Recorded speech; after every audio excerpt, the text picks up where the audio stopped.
Bom dia, graça e paz, amém? Eu fico feliz quando eu prego de manhã, que o pessoal vem mais natural, né? Não é assim? Porque quem gosta de Deus acorda cedo, vem, faz as coisas assim, né? Tem gente que não, acorda depois das 11, né? Mas louva a Deus pela vida de você. Então olha para o lado e vê a pessoa que está do seu lado e fala assim, nossa, que bom que você é santo de Jesus, né? Amém? E o pessoal toma banho também para vir para o culto. Isso também é importante. Abra sua Bíblia lá em Atos capítulo 1, versículo 8. Nós estamos no... O tema desse ano é um tema bem diferente, né? Geralmente os temas que as igrejas planejam ou projetam são temas relacionados a ganhar alguma coisa, né? E esse tema nosso é desafiador, porque é um tema que é o id, né? Equibalo. Você ser mandado com força para fazer alguma coisa. E essa coisa é bem interessante. E é bom a gente saber que somos úteis na mão de Deus. Deus pode contar com você? Amém?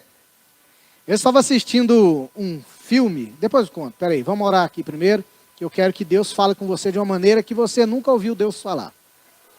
Não é que, eu já vi pregador dizendo o seguinte, eu não vou falar nada, só Deus vai falar, então fica calado, então não fala nada. Já viu gente falar assim? Gente, eu vou falar, eu estou falando igual eu estou falando, mas Deus vai falar com você no seu coração. É isso que é importante, amém? Pai, obrigado por esta manhã, agradeço ao Senhor por essas vidas, meus irmãos, essa família que se reúne aqui. Eu sei, ó Pai, que nós somos, todos os dias pela manhã, acordamos de formas diferentes, mas eu sei que essa manhã, algo preparado do Senhor está para encontrar com aquele que crê.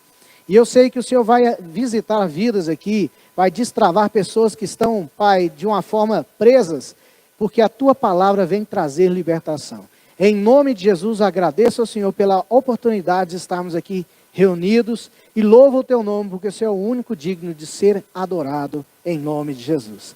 Estava assistindo um filme chamado Batalha de Riddick. Eu acho que o nome é esse, né? Alguém já assistiu esse filme? Tem gente que assiste. É daquele ator Vin Diesel. Então, acontece o seguinte, veio uns povos chamados necromongers. Eu acho que é isso, né, João? Necromongers, né? Então, quer dizer, esse povo estava invadindo planetas e eles chegavam e começavam a matar todo mundo.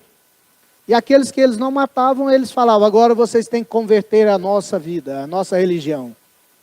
Eu falei, credo, já pensou se a gente fosse evangelizar dessa forma? Imagina só. Agora, a gente não pode ir longe, porque existe uma realidade. Quando o Brasil, antes de ser Brasil, foi colonizado, as pessoas vieram com cruz e vieram com espada. Houve muitas mortes e ao mesmo tempo vocês têm que se converter. Parece loucura, né?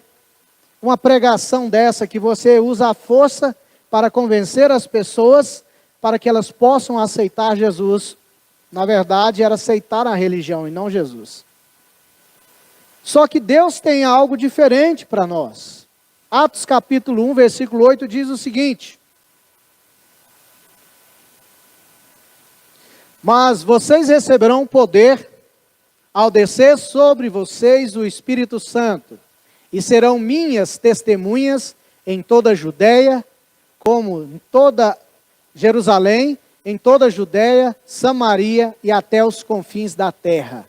Olha só o que Jesus está dizendo para os seus discípulos. Eles queriam saber quando o reino será restaurado. Jesus fala assim, olha, eu tenho algo para vocês. Primeiramente, vocês têm que entender.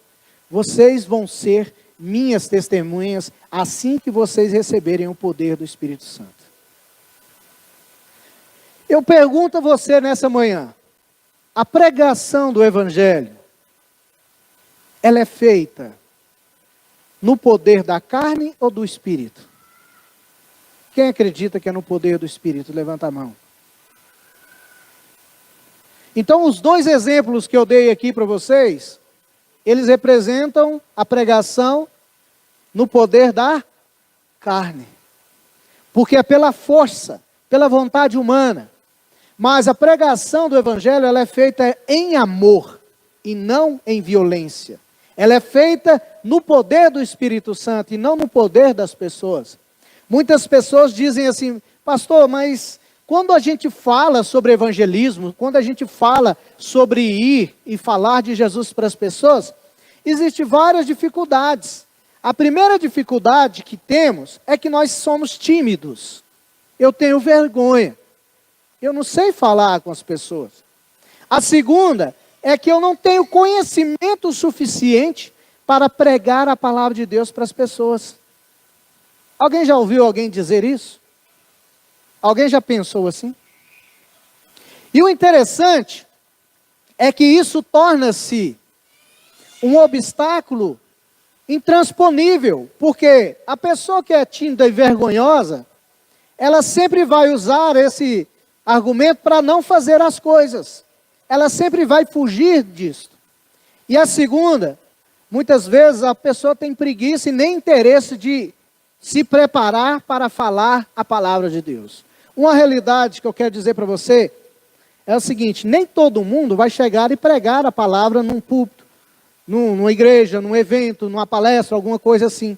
Nem todos vão chegar. Quem quer pode fazer, mas nem todos chegarão a fazer isso. Mas uma coisa que todo mundo tem que fazer, e todos podem fazer, é ser uma testemunha de Jesus Cristo. É você testemunhar de Jesus Cristo. E é sobre isso que eu quero falar com você essa manhã.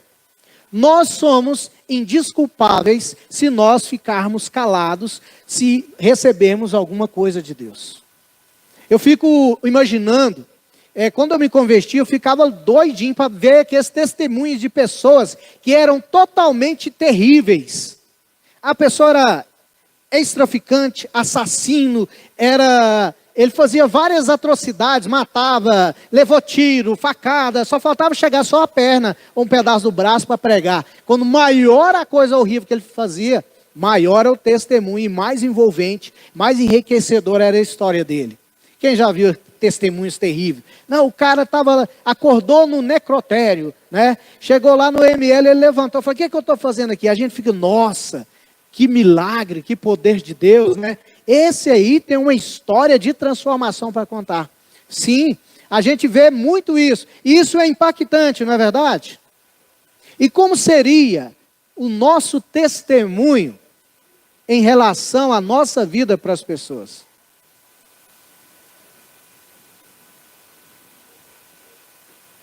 Quando Jesus fala isso em Atos, no versículo 8, os discípulos tomaram aquilo para si e falaram, não, essa é a minha missão.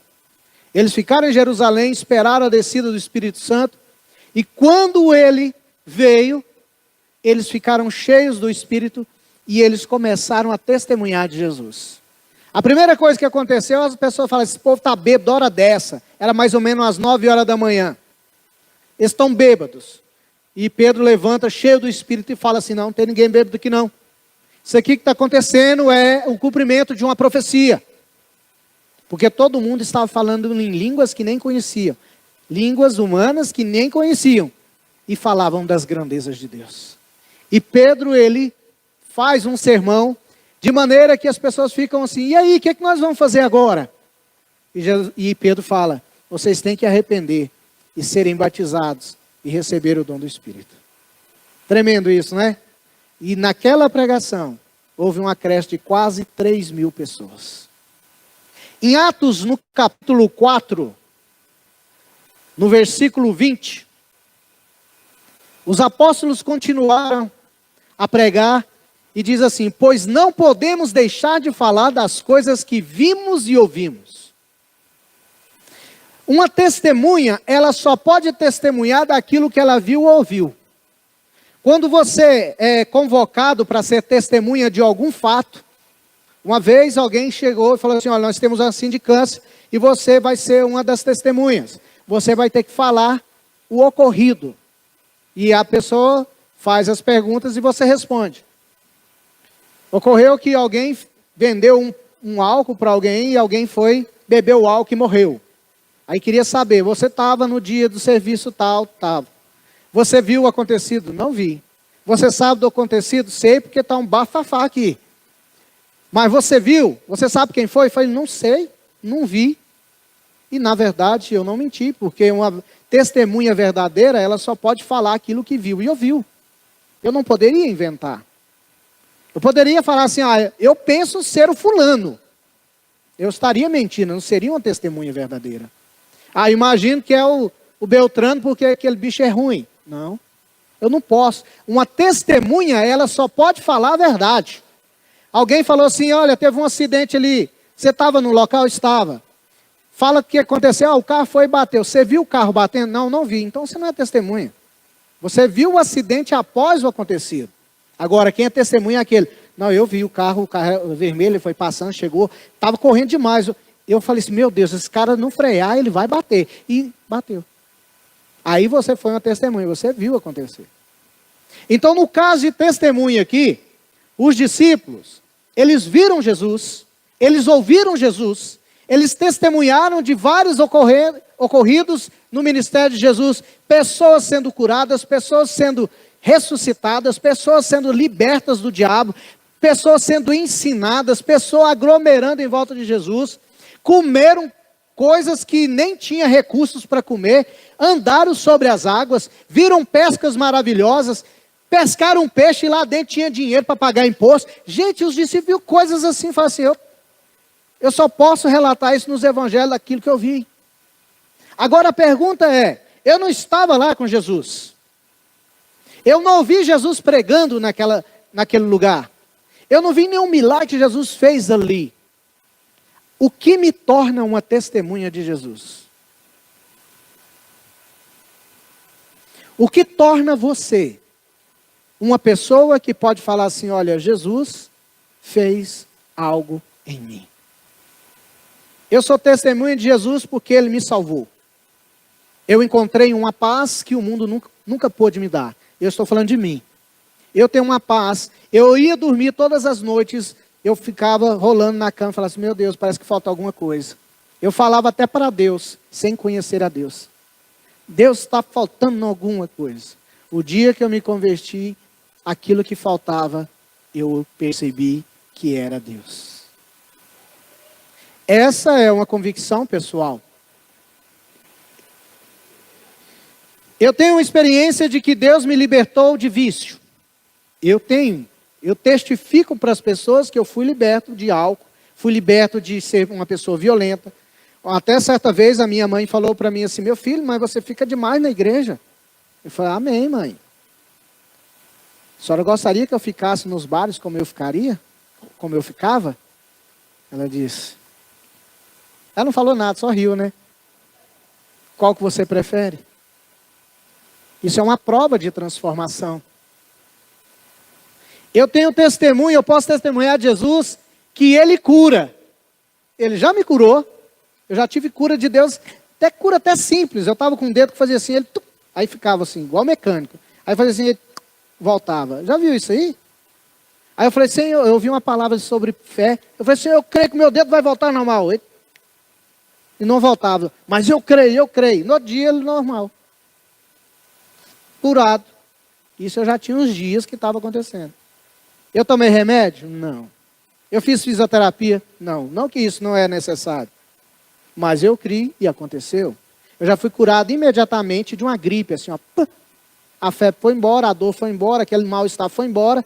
Eu senti tão bem, eu falei, Deus cura, crendo na palavra de Deus. Eu tenho testemunho de cura de gente que foi curado. Eu orei e a pessoa foi curada. Deus curou a pessoa na minha frente. Eu falei, glória a Deus, isso existe, isso acontece. Estes sinais, né, acompanharão o que crê. Em meu nome expelirão demônio. Graças a Deus já foi expulso em nome de Jesus. Já expulsei. Isso é um testemunho? É. Colocar a mão sobre o enfermo serão curados. Foi também. Pegarão em serpente. Eu já peguei, mas não foi no caso da Bíblia, não. Foi obrigado. Beber coisa mortífera. Já comi tanta coisa que nem sei. Poderia ter até veneno. Não é verdade? Tem lugar assim que você come. Que você fala assim, meu Deus, se tiver... Como que está o higiene desse negócio, né? A higiene aqui. Como que esse pessoal fez isso? Eu lembro muitas vezes de alguém contar no quartel que o suco era mexido com cabo de rodo. Talvez seja o mesmo que lavava o banheiro, não sei. Alguém me disse, uma amiga minha, estava de serviço, falou que A panela de feijão que eles estavam levando para um lugar caiu dentro da viatura. Eles raparam e voltaram para a panela, né, Rodrigo? É coisa normal isso acontecer. Pode ser que eu comi alguma coisa mortífera, eu não sei. Mas eu tenho testemunho de várias coisas que aconteceram na minha vida, que Deus fez. Agora, o que Jesus está querendo dizer é o seguinte, que nós somos indesculpáveis se nós ficarmos calados de algo que Deus já fez na nossa vida. Eu não preciso estudar, é claro que eu preciso estudar a Bíblia, mas eu não preciso estudar para ter um motivo para mim pregar para as pessoas. Se eu tenho uma transformação de Deus na minha vida, essa é minha pregação. E eu falo para você algo, lá em Marcos, no capítulo 5, no versículo 19. Tem um ocorrido muito interessante, uma pessoa que ele era endemoniada. A pessoa era presa, ela quebrava as cadeias, andava pelado e ninguém ia lá, porque ele mesmo se machucava com as pedras. Ninguém conseguia resistir ele. Sabe o que aconteceu? Jesus foi lá e expulsou a legião. E esse homem falou para Jesus assim, Senhor, permita que eu venha segui-lo. Jesus falou para ele o seguinte, não, ao contrário, 19. Isso aí. Jesus, porém, não o permitiu, ao contrário, ordenou-lhe, vá para a sua casa, para os seus parentes e conte-lhe tudo o que o Senhor fez por você e como teve compaixão de você. A gente fala assim, nossa, se eu estivesse na situação daquele, eu não queria seguir Jesus também. Aí Jesus fala assim, não, você vai fazer muito mais para mim, se você for lá onde todo mundo te conhece, sabe como que você era, como você estava, como Deus teve compaixão de você, e hoje você é uma pessoa liberta. Você tem que contar para as pessoas que já viram você numa situação assim, que era impossível reverter. Você acha que havia tentativa de gente ajudar aquele homem? Com certeza. Mas Jesus falou para ele assim, vai lá e fala, olha, eu era oprimido, possesso por uma legião de demônios. Aí veio um homem, o nome dele é Jesus. E ele foi e me libertou. Hoje eu estou em pleno juízo, tranquilo, liberto. Essa era a pregação. Você acha que ia convencer alguém que conhecia ele? Sim ou não? Claro. Eu tenho amigos que falam assim, nossa, Guilherme, você mudou demais. Eu falei, né, Jesus muda a vida da gente. Nossa, você bebia tanto que quando você converteu, o bar da mulher ali fechou. Falei, espera que ela saiba fazer pastel. Porque é assim, quando o reino de Deus entra, Jesus entra na pessoa, ela causa uma mudança, uma transformação. E é isso que nós não podemos ficar calados. Nós devemos falar para as pessoas, olha, Jesus fez isso por mim e pode fazer por você. Lá em João capítulo 9, versículo 25, vai relatar algo. Os versículos anteriores vai falar que havia um cego, que ele nasceu cego. Uma coisa é alguém se ferir, se machucar, ter um problema de visão, pegar uma doença e ficar cego. Outra coisa é a pessoa que nascer cego. Jesus chega lá, cospe no chão, pega lá, faz um barrinho lá, um lodo, né? Passa no olho da pessoa, a pessoa, ai meu Deus, e agora? Vai lavar no tanque de Siloé. É claro que quando a gente está com alguma coisa no olho, a gente quer limpar, não é verdade? E esse homem foi, lavou, aquele lavou, começou a ver. Falei, meu Deus do céu. Ele não sabe nem quem foi que curou ele, porque ele não viu. Aí aqui no versículo 25 diz assim, os religiosos queriam saber, né? Deixa eu falar o contexto para você entender. Queria saber o que aconteceu, quem foi que te curou, quem que é tal. Aí o pessoal roxando ele respondeu, se é pecador, eles falaram que Jesus era pecador, não poderia ter feito aquilo. Se é pecador, não sei. Uma coisa eu sei, eu era cego e agora eu vejo. Qual que é a pregação desse homem? Ele era cego e agora ele vê. E quem fez isso? No texto vai falar que ele falou que foi um profeta. Depois vai falar que foi um homem de Deus. E depois vai falar que ele é o filho do homem, Jesus. Amados, esse é um testemunho que Deus quer que nós venhamos fazer. Ou a gente testemunha, ou a gente dá um testemunho. O que é um testemunho? É uma pessoa que fala que é um cristão, mas ela só faz coisas contrárias à fé. É uma pessoa que ela não testemunha o bem, ela testemunha o mau caráter. E Deus quer que nós venhamos transmitir a verdade dele de transformação. Agora, só pode ser testemunha alguém que já teve alguma experiência com Jesus. Alguém que já foi visitado por ele. Alguém que já começou um processo de regeneração, de transformação. Como que é a sua vida? E o interessante é que a pregação mais forte, mais difícil que existe é dentro da nossa casa. É quando a gente quer quebrar tudo lá, fala assim, é isso que te ensina na igreja. Né? Aqueles que não vêm sempre vai jogar acusação para nós. Eu tinha um primo que uma vez ele estava jogando baralho aqui, o Diego lembra dessa história, não lembra, Diego? Aí estava jogando baralho ali na porta da avó do Diego, Dona Maura. Aí a mãe dele desceu do trabalho e falou assim, é isso meu filho, que a igreja está te ensinando a jogar baralho? Aí ele acho que falou um negócio assim, seu pastor sabe disso? Sabe, né? Não foi isso? Eu falei, eu nem sabia, gente. Aí o Diego, não, foi você que defendeu, não foi, Diego? O Diego falou alguma coisa lá para defender. Mas olha só, né? Olha o testemunho. Ainda põe o pastor em xeque, né? Fala assim, o pastor está ensinando o povo, sabe que o povo faz as coisas erradas e não fala nada. Eu que sou a mãe que tem que corrigir. Que igreja é essa? Por isso que eu não vou lá, né? Já viu gente falar assim na sua casa? Por isso que eu não vou lá. Você não muda, você é bruto, você é sem educação, você não faz nada, você é preguiçoso. Não dobra nem as cobertas que dorme.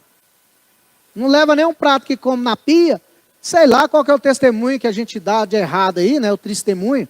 Mas o correto é a gente mostrar para as pessoas, olha, houve uma transformação em mim. As pessoas não leem a Bíblia, mas elas leem o que a gente faz.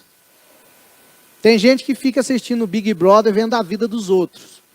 O povo gosta disso. Gosta de ver a vida dos outros. Gosta de observar o que está acontecendo. Ah, aquele lá é crente, então vamos ver se ele vai pecar. Vamos ver se ele vai fazer isso. Vamos chamar ele para fazer tal coisa. Gente, eu já vi gente dar testemunho terrivelmente. Gente que fala, gente que trabalha comigo, fala assim, eu sou cristão. É mesmo, é. Mas que tipo de cristão você é? Que você faz esse tipo de coisa? Na igreja é um santo. Saiu, vai para a festinha, Deus me livre. Então, amados, o que Deus quer de nós é isso. Que nós venhamos alcançar as pessoas através das mudanças que Deus transformou em nós. Provérbios, no capítulo 14, no versículo 25, vai dizer o seguinte, que a testemunha verdadeira salva vidas. Mas quem profere mentiras é enganador. A testemunha verdadeira, ela salva vidas. E é isso que Jesus quer de nós. Que venhamos, através da nossa vida, pregar sem mesmo usar a palavra. E se for preciso, até pregue. Mas primeiramente, o que chega primeiro nas pessoas é o nosso testemunho, é o nosso comportamento, é a nossa postura diante das pessoas, da sociedade por onde passamos. Talvez alguém possa até não gostar de você, implicar com você, mas isso não te dá o direito de você deixar de ser um bom caráter, de ter um bom caráter, de ser verdadeiro. Pastor, mas todo mundo lá faz isso. Pois é, todo mundo. Um crente não faz o que todo mundo faz. Ele faz o que o Pai manda ele fazer. Amém? Mas se eu não fizer, eu vou ser excluído. Esse homem, esse cego, ele foi excluído da sinagoga. Porque ele falou assim, eu não posso mentir, eu era cego, agora eu vejo. Não tem como. Amados, ninguém fica à mercê de argumento das outras pessoas se você tem uma experiência que você pode falar para as pessoas que você teve. Então, a partir de hoje, a nossa pregação, o nosso ID é por onde passarmos, falar o que Deus fez por nós. Ah, eu era oprimido, eu tinha depressão, opressão, já pensava em suicídio e aquilo. Se você já teve uma libertação nesse nível, você vai encontrar inúmeras pessoas que estão querendo tirar suas vidas, estão oprimidas e elas precisam de Jesus. Você seja a seta que aponta para Ele. Você seja aquele que vai mostrar a direção para quem pode resolver a questão. Você pode ser a pessoa que vai causar uma diferença na vida da outra. A mulher samaritana, que era considerada uma mulher ali qualquer, pegava água no horário que ninguém pegava, já teve 5 maridos, e o que ela estava dormindo com ele não era nem marido dela. Ela encontrou o 7º marido, que é Jesus. E ela falou, com esse é o caso. Essa mulher largou o que ela estava fazendo e foi para a cidade e falou para todo mundo, olha, eu acho que encontrei o Messias. Que ele fez tal coisa na minha vida. E Jesus foi convidado para estar naquela cidade. E grande gente, um monte de gente se converteu por causa do testemunho da mulher samaritana. Olha só, gente. O testemunho tanto que é importante. Uma cidade foi impactada por Jesus por causa de um testemunho de uma pessoa que não tinha valor para eles. Talvez as pessoas podem achar que nós não temos valores, mas nós temos um testemunho vivo do que Jesus fez por nós. E é isso que nos motiva a ir, a cumprir o ID de Jesus. Temos que falar daquilo que ele fez por nós.